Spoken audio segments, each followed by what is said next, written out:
Nobody asked for this project. Nobody wasn't in any manifesto of any political party. This was Mike's baby. He brought this as his own thing. Apparently he has some special affinity for cruise lines and for NCL in particular.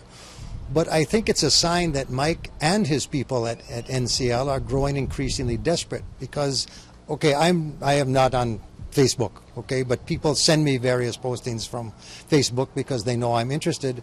And one comment he made on April 18th on one of the Placencia sites was that he was comparing overnight tourism to cruise tourism, and he makes a very insulting claim that it was overnight tourism that introduced sex tourism to Belize, that it was overnight tourism that introduced drugs to Belize, that it was overnight tourism that is engaged in massive tax evasion and massive diversion of foreign currency into foreign banks.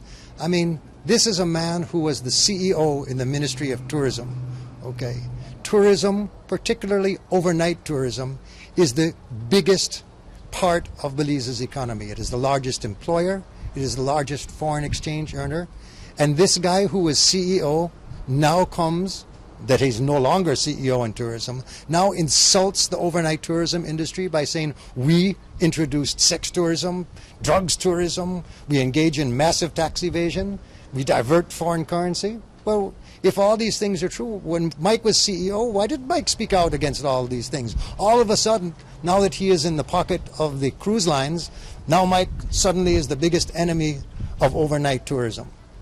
It's my feeling, Isani, that Mike Singh, A, he should lose his job, just like Mr. Sterling lost his job for the statements he made. But Mike Singh owes the tourism industry of this country.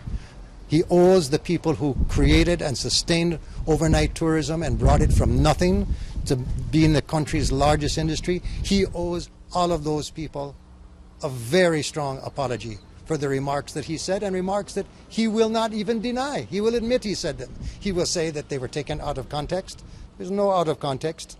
You find that posting and you show it to your viewers verbatim, and then let's see what Mike Singh has to say to defend himself.